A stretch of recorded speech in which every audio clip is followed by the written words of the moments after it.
نستغفره ونعوذ بالله من شرور أنفسنا ومن سيئات أعمالنا من يهده الله فلا مضل له ومن يضلل فلا هادي له أشهد أن لا إله إلا الله وحده لا شريك له وأشهد أن محمدا عبده ورسوله قال الله تعالى في القرآن الكريم بسم الله الرحمن الرحيم إذا جاء نصر الله والفتح ورأيت الناس يدخلون في دين الله أفواجا فسبح بحمد ربك واستغفر إنه كان توابا الآية.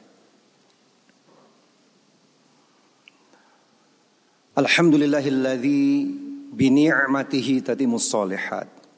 Segala puji bagi Allah yang dengan nikmatnya seluruh kebaikan menjadi sempurna. Alhamdulillah ala kulli hal. Segala puji bagi Allah terhadap apapun yang terjadi. Allahumma salli ala sayyidina wa habibina wa qudwatina wa maulana Muhammad sallallahu alaihi wasallam al-mujahidin syahid. Ya ayyuhalladzina amanu taqullaha haqqa tuqatih wa la tamutunna illa wa antum muslimun. Ya ayyuhalladzina amanu taqullaha wa qulu qawlan sadida yuslih lakum a'malakum wa yaghfir lakum dhunubakum wa man yuti'illaha wa rasulah faqad faza fawzan 'azima. Sidang Jumat rahimakumullah. Hari ini tanggal 4 Zulqa'dah tahun 1446 Hijriah, bertemu beberapa kemuliaan di hari Jumat, Sayyidul hari, sebaik-baik hari. Kemuliaan bulan haram Zulqa'dah yang Allah sampaikan langsung dalam surat At-Taubah ayat 36, bahwa Allah SWT wabil khusus menyampaikan bahwa Allah menciptakan 12 bulan ketika Allah menciptakan langit dan bumi. Minha arba'atun hurum, dan di antara 12 bulan tersebut ada 4 bulan haram. Zulqa'dah, Zulhijjah, Muharram dan Rajab. Nama-nama tersebut dijelaskan dalam hadis, tapi dimulai dari firman Allah dalam surat At-Taubah surat ke-9 ayat 36 tersebut, bahwa Allah sudah menciptakan 12 bulan ketika penciptaan langit dan bumi, jauh sebelum adanya nabi-nabi. Dan di antara 12 bulan tersebut ada 4 bulan haram. Minha arba'atun hurum. Kita mulai masuk ke bulan haram pertama setelah baru saja kita melaksanakan satu bulan yang paling mulia di antara 12 bulan tersebut, yaitu bulan Ramadan. Baru saja menyelesaikan ibadah kita di bulan Syawal, dan kita langsung masuk ke bulan yang Allah sampaikan bulan suci, 4 bulan suci di antara 12 bulan, yaitu bulan Zulqa'dah, dilanjutkan Zulhijjah, Muharram, dan nanti loncat ke bulan ke-7 yaitu bulan Rajab. Itulah kemuliaan hari ini, sidang Jum'ah rahimakumullah, sehingga kita perlu sebagai muslim dan mukmin benar-benar mencantolkan diri kita kepada kalender Hijriyah, kepada bulan-bulan Hijriyah, agar kita bisa memaknainya dan kemudian mengamalkan berbagai macam amalan-amalan yang telah dicontohkan oleh Rasulullah sallallahu alaihi wasallam beserta para sahabatnya radhiyallahu anhum ajma'in. Sampai ke generasi salafus soleh, tabi'in, tabi'ut tabi'in. Fudail bin Iyad, seorang tabi'in, menyampaikan, aku paling suka untuk saum di bulan-bulan haram, di bulan-bulan suci yang 4 tadi sudah saya sebutkan. Seperti halnya Ibnu Rajab Al-Hambali, dinukil dari kitab Lataif Ma'arif, beliau menyampaikan tanda-tanda seorang hamba diberikan taufik oleh Allah SWT adalah ketika hamba tersebut dapat mampu melaksanakan amalan-amalan baik setelah mereka melakukan amalan baik sebelumnya. Artinya Allah memberikan taufik kepadanya untuk dapat melaksanakan amalan baik setelah amalan baik sebelumnya diselesaikan. Dan itu pertanda indikator diterimanya amal baik sebelumnya. Begitu pula sebaliknya, apabila amalan-amalan baik yang sudah dilakukan seorang hamba tidak dilanjutkan, bahkan dilanjutkan dengan amalan-amalan buruk, itu pertanda indikator tidak diterimanya amalan baik sebelumnya. Sidang Jumat rahimakumullah, kita baru saja menjalankan berbagai macam amalan-amalan baik di bulan Ramadan. Saum, qiyamul lail, sedekah, infak, mengikuti Rasulullah bagaikan angin, tilawatul Quran. Luar biasa Allah memberikan training terbesar di setiap tahun bagi hamba-hambanya yang beriman. Dan training itu perlu dibuktikan dengan amalan-amalan di bulan Syawal, di bulan Zulqa'dah, dan lanjutan bulan-bulan selanjutnya sampai kita menemui Ramadan lagi. Sehingga para sahabat radhiyallahu anhum ajma'in, setelah selesai Ramadan, mereka terus-menerus berdoa agar amalan-amalan Ramadan mereka diterima di sisi Allah. Mereka berdoa dengan sungguh-sungguh sampai 6 bulan berikutnya. Kemudian setelah 6 bulan berikutnya mereka berdoa pula, Allahumma balighna Ramadan. Selama 6 bulan bersungguh-sungguh memohon agar dipertemukan kembali dengan bulan mulia, bulan Ramadan. Itulah kalender Muslim yang harus betul-betul tertanam dan terhujam di sanubari kita. Karena kalender Hijriah ini bermakna bagi kaum mukminin. Ketika Rasulullah SAW bersabda, kurang lebih maknanya bahwa usia umatku berada di antara usia 60 sampai 70 tahun. Dan yang sedikit lebih darinya itu merupakan bonus. Maka pasti Rasulullah SAW berpikir dengan kalender Hijriah. Mustahil berpikir dengan kalender Masehi. Sehingga kita bisa jadi paham berapa usia kita. Kita harus paham berapa usia kita di bulan Hijriah. Bersiap-siap menyambut berbagai macam sabda Rasulullah. Sabda beliau, siapapun yang sudah masuk ke usia 40 tahun, bersiap-siaplah untuk lebih banyak beristighfar dan bertobat, memohon berbagai macam ampunan kepada Allah SWT. 40 tahun yang dimaksud adalah 40 tahun bulan Hijriyah. Ketika Rasul mengatakan saum yaumil bid, 3 hari di pertengahan, maksudnya bulan Hijriyah.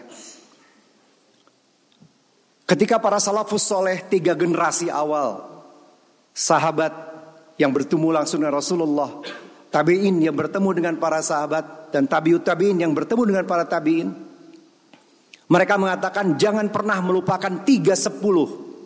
10 akhir di bulan Ramadan, 10 awal bulan Zulhijjah, dan 10 awal bulan Muharram.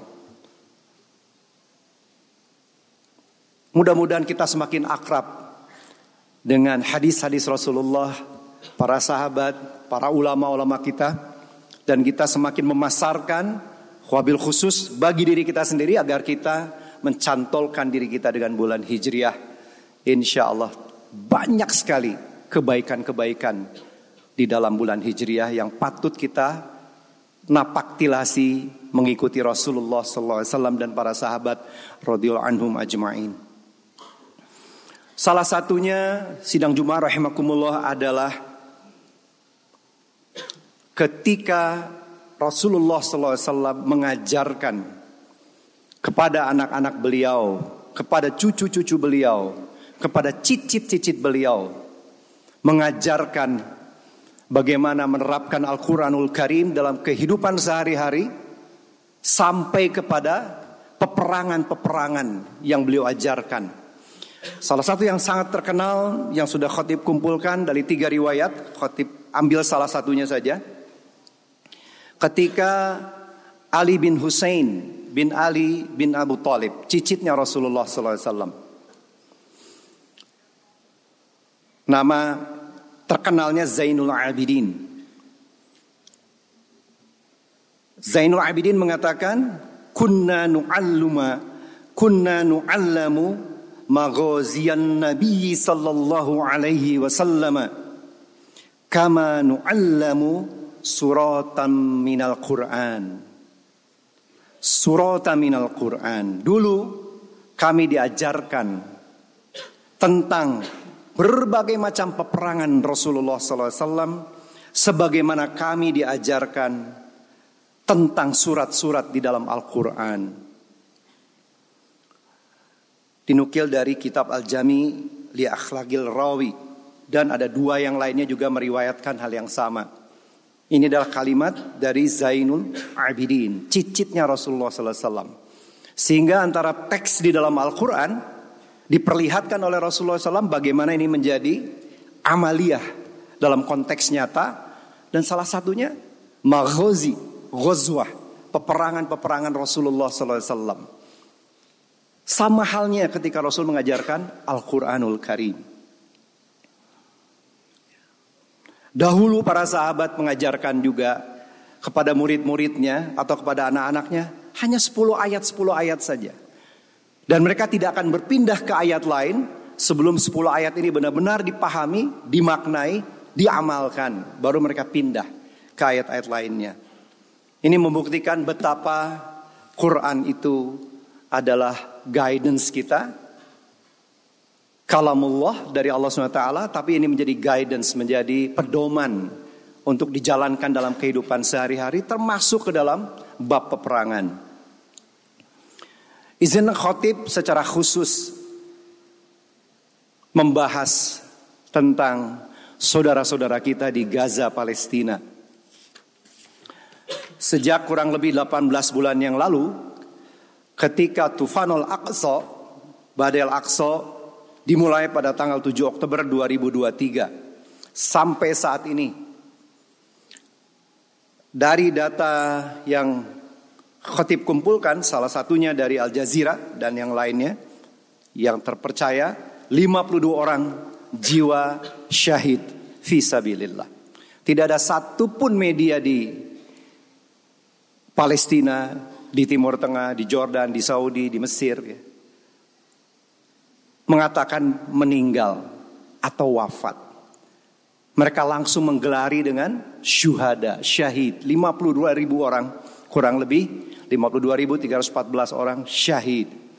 2 juta orang sudah harus meninggalkan tempat tinggal mereka, mengungsi. Dan mengungsinya bisa 5 kali, 6 kali, sampai 9 kali. Dari Gaza bagian selatan di bawah sampai ke West Bank ke utara, balik lagi ke Gaza Tengah, balik lagi ke Khan Yunis, terus begitu sampai saat ini. 92% bangunan hancur, 95% bangunan-bangunan komersial hancur, lebih dari 50% hancur, dan sisanya 50% lagi hanya berfungsi sedikit karena terlalu banyak blokade-blokade dari Israel. Laknatullah yang memblokade obat-obatan, makanan-makanan, air bersih, listrik, diblokade habis-habisan. Sebuah genosida yang nyata yang telah mulai menyadarkan dunia. Sidang Jumat rahimakumullah, ada 2 pelajaran penting yang dapat kita pelajari dari takdir Allah ini. Yang pertama, apabila kita ingin belajar tentang keteguhan iman, iman yang hidup, iman yang menggerakkan, kesolehan, keteguhan, kesabaran. Saat ini kita bisa belajar dari saudara-saudara kita di Gaza dan di Palestina secara umum. Sebaliknya, apabila kita ingin melihat kesombongan, kemunafikan, kekejaman bersatu dalam keburukan, maka kita bisa lihat apa yang dilakukan oleh Israel la'natullah bersama pendukungnya, wabil khusus Amerika dan antek-anteknya. Kita bisa lihat apa itu yang terjadi.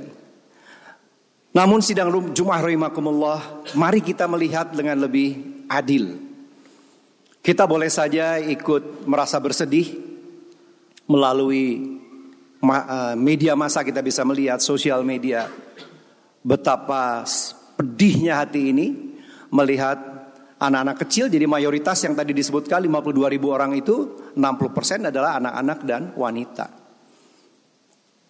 Betapa mereka harus dioperasi tangannya atau kepalanya dioperasi tanpa obat bius. Sudah sangat banyak di video kita lihat. Satu-satunya obat bius mereka adalah hafalan Qur'annya mereka. Hafalan Qur'an mereka lah yang menjadi obat bius mereka, yang menenangkan hati mereka. Terlalu banyak hal seperti itu sudah kita lihat. Namun kita perlu melihat sisi yang lain. Yang satu sisi kemanusiaan, yang kedua adalah sisi peperangan. Tidak pernah terjadi di dalam sejarah seperti yang dilakukan oleh Israel. Mereka bukan berperang, mereka membantai. Mereka begitu sangat takut berhadapan dengan pejuang-pejuang Hamas, wabil khusus brigade militer mereka, brigade Al-Qassam.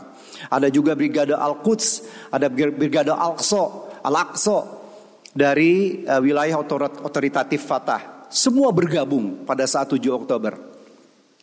Hanya sedikit yang sebetulnya yang sekarang diangkat oleh para buzzer dunia dan juga buzzer-buzzer Indonesia tentang betapa pemerintah otoritatif Palestina yang menolak. Tapi mayoritas yang dilakukan oleh banyak survei mendukung gerakan ini. Jadi ketika kita melihat bagaimana pasukan militer IDF melawan brigade militer baik dari sayap manapun, wabil khusus brigade Al-Qassam, mereka kalah. Bahkan dengan senjata rakitan melawan tank Merkava dengan jarak 0, kalah mereka. Yang terjadi genocide, pembantaian. Jadi bukan peperangan. Dan kita sangat yakin dengan janji Allah SWT karena itu merupakan indikator keimanan kita. Presiden organisasi Islam di Eropa, satu Eropa, tahun lalu menyampaikan data, biasanya sebelum terjadi Tufan Al-Aqsa 7 Oktober 2023, setiap hari di seluruh negara Eropa, tiap hari ada 40 orang mu'alaf, convert kepada Islam, kembali kepada Islam. Tapi setelah kejadian 7 Oktober 2023, setiap hari ada 800 orang Eropa masuk Islam, 20 kali lipat. Dan ini salah satu hakikat dari kemenangan seperti yang telah Allah sampaikan langsung, idza jaa nasrullahi wal fath. Ketika pertolongan dan kemenangan Allah telah datang dan banyak manusia masuk berbondong-bondong ke dalam agama Allah, maka bertasbihlah dengan memuji Tuhanmu dan bermohon ampunlah. Sungguhnya Allah Maha Penerima ampunan. Jadi ini salah satu indikator bahwa betapa sekarang orang bisa melihat, ya, most people of the world stand with Palestine. Alhamdulillah, dari dulu sampai sekarang kita bisa lihat mayoritas masyarakat dunia bersama Palestina. Tahun lalu most government of the world against Palestine, tapi sekarang kita bisa lihat tinggal sedikit saja yang membela Israel. Ya, di PBB tinggal 7 orang, Amerika dan negara-negara kecil. Betapa luar biasanya Allah menunjukkan ini, dan sayang sekali kalau kita tidak memanfaatkan momen ini, ya, untuk masuk ke dalam takdir Allah ini, minimal dengan berdoa. Tidak boleh sebetulnya khotib menyatakan minimal, karena ada 3 hal penting di dalam doa. Yang pertama, ad-du'a silahul mu'min. Doa itu senjatanya orang mukmin. Yang kedua, ad-du'a mukhul ibadah. Doa itu adalah otaknya ibadah. Yang ketiga, apabila kita mendoakan saudara-saudara kita tanpa sepengetahuan mereka, maka malaikat aman akan mengaminkan, dan malaikat melanjutkan, amin walaka mithli. Amin, dan juga hal yang sama untuk dirimu. Jadi apabila kita mendoakan saudara-saudara kita, para mujahidin di Gaza, di Palestina dan dimanapun sebetulnya yang terjadi di dunia ini, ya, di Xinjiang dengan suku Uigurnya, ya, di berbagai macam tempat, ya, juga sekarang di India, ya, luar biasa. Maka sebetulnya kita sedang mendoakan diri kita sendiri dan bangsa kita sendiri. Dalam sebuah hadis yang disampaikan, ya, hadis ini berdasarkan berbagai macam riwayat, diriwayatkan oleh Al-Baihaqi, dhaif, namun saking banyaknya dan maknanya saling menguatkan dan banyak-banyak Al-Quran menguatkan itu, maka Ibnu Katsir di dalam tafsirnya, begitu pula Imam Rajab membolehkan kita menggunakan ini. Dikatakan ini hadis yang makbul. Kurang lebih artinya hadis ini, barang siapa mengaku muslim tetapi tidak pernah ada niat sedikit pun untuk berjihad di jalan Allah, dalam arti seluas-luasnya berjihad, tidak hanya peperang, dan tidak pernah bercita-cita sedikit pun di dalam hatinya untuk berjihad di jalan Allah, kelak dia akan mati dalam salah satu cabang kemunafikan. Ini dalam Sahih Muslim. Dan yang terakhir dari Sahal bin Hunayf radhiyallahu anhu meriwayatkan bahwa Rasulullah sallallahu alaihi wasallam bersabda, kurang lebih maknanya, barang siapa memohon kematian syahid kepada Allah Subhanahu wa taala dengan tulus, Allah akan memberikan padanya tingkatan syuhada walaupun ia wafat di atas tempat tidurnya. Sahih Muslim. Jamaah sidang Jumat rahimakumullah, semoga Allah SWT yang senantiasa mengetahui setiap gerak-gerik langkah kita, setiap bisikan hati kita, setiap jentik pemikiran kita, menghujamkan ke dalam dada, ke dalam hati ini, untuk senantiasa attach kepada saudara-saudara kita di Gaza, Palestina, dan umumnya dimanapun mereka berada. Mudah-mudahan ini bagian dari amal soleh yang bisa kita pertanggungjawabkan. Berdoa adalah minimal, masih banyak yang bisa kita lakukan. Tidak bisa berperang, kita bisa menyumbang dengan berapapun harta yang kita punya, semampu kita. Ya, kita masih bisa bergerak menyebarkan berbagai macam informasi-informasi yang benar. Ya, jangan sampai dia luput di dalam hati kita. Jangan sampai kita mati dalam salah satu cabang kemunafikan. Aqulu qouli hadza wa astaghfirullahi wa lakum.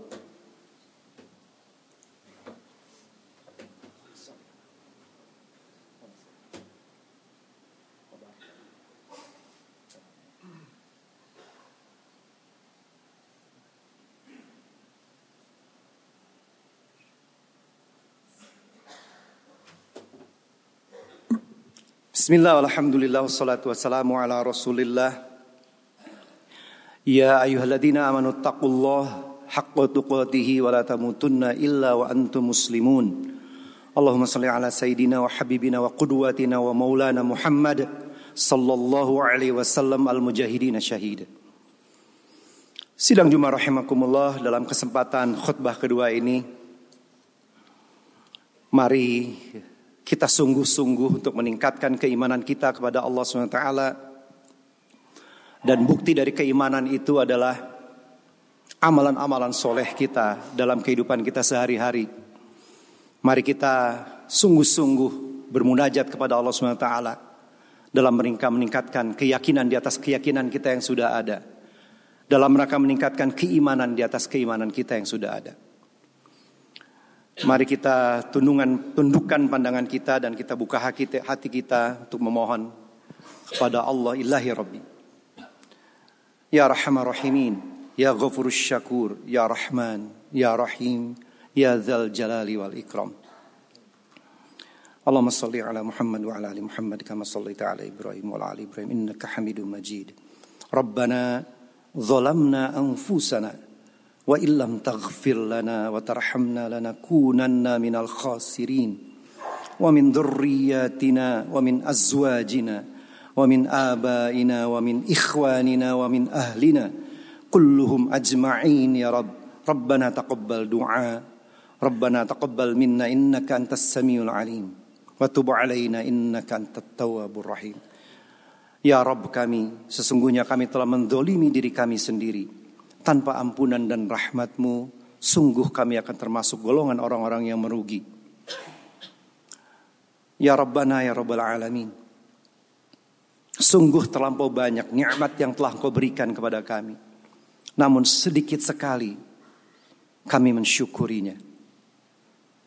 Terlalu banyak dosa-dosa yang kami lakukan ya Allah. Namun sedikit sekali kami mohon ampun padamu. Istighfar lana ya Ghafur. Istighfar lana ya Ghafur. Irhamna ya Rahim. Irhamna ya Rahim. Allahumma habbib ilaina al-iman wa zayyinhu fi qulubina wa karrih ilaina al-kufra wal fusuq wal 'isyan waj'alna minar rasyidin. Ya Allah, berikanlah kepada kami rasa cinta kepada keimanan dan jadikanlah iman itu menjadi indah di dalam hati kami. Dan berikan kepada kami rasa benci kepada kekufuran, kefasikan, kedurhakaan. Dan tetapkanlah kami di jalan orang-orang yang senantiasa mendapat petunjuk-Mu. Rabbana hab lana min azwajina wa dhurriyyatina qurrata a'yun waj'alna lil muttaqina imama. Allahumma ighfir lil muslimina wal muslimat wal mu'minina wal mu'minat al ahya'i minhum wal amwat. Rabbana atina min ladunka rahmah wa hayyi' lana min amrina rasyada. Rabbana atina fid dunya hasanah wa fil akhirati hasanah wa qina adzaban nar. Wa sallallahu ala Muhammadin wa ala alihi wa ashabil akhyar wa sallama tasliman katsira. Aqimus shalah.